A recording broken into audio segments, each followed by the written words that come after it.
Hey guys, and welcome to this video. Today we're going over the worksheet from Biology Corner that you should have downloaded onto your computer, printed out, or have available to you somewhere. It's about how viruses infect cells since we are talking about viruses. Now, if it's helpful to you before we start this video, you can watch one of the videos below on the website here.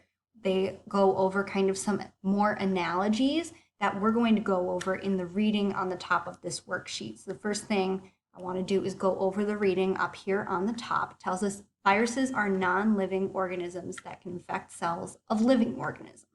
So non-living, it means that they can't reproduce on their own. They don't have complex structures of any kind. They don't have organelles. Viruses are literally just a clump of protein and DNA.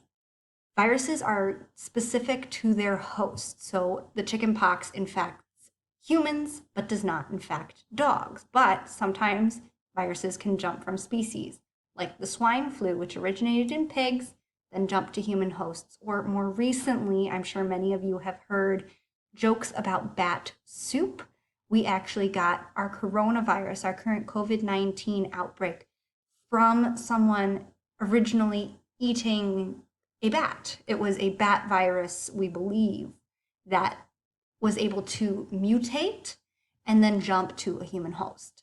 Viruses make us sick when they get into our cells and make more viruses, killing the individual cell. So a virus is even smaller than a cell, and we know that cells are so small, we need a microscope to look at them. We need an even more powerful microscope to look at viruses.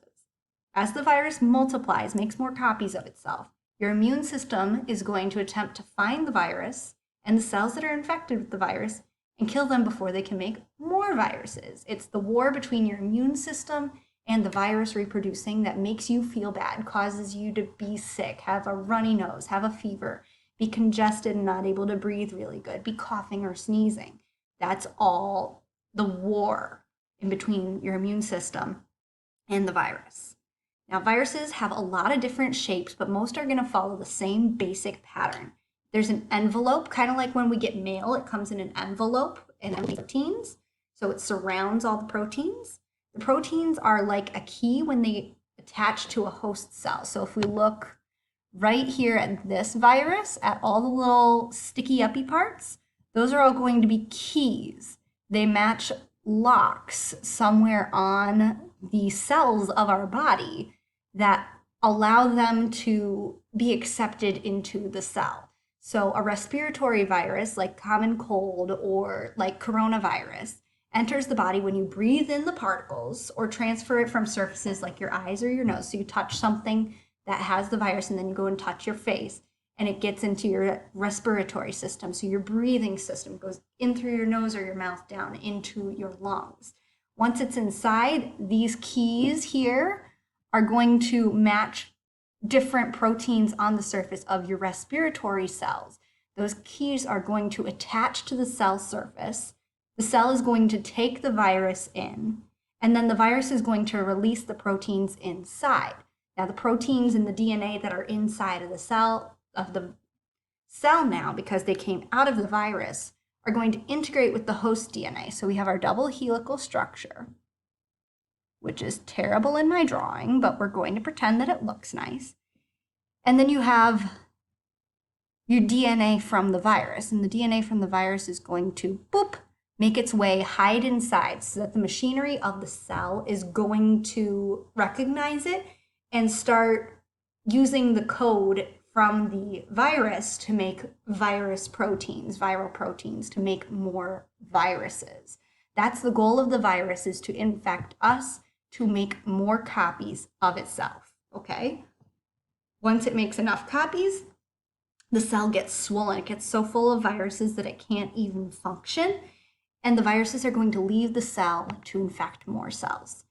Now, if you look down below, we see in pictures the different stages of the infection. So right here, we've got our locks and our keys down here. So there's the lock, the little blue structure, and then the keys are the orange structures. So first step, this is step one, they have to attach. The virus is going to attach to the cell membrane. Then if we look back up above to our underlined words, it's going to be taken in. So the cell takes it in. This is step 2. And then our third step, we look here, you can tell what's happening in the picture is release contents.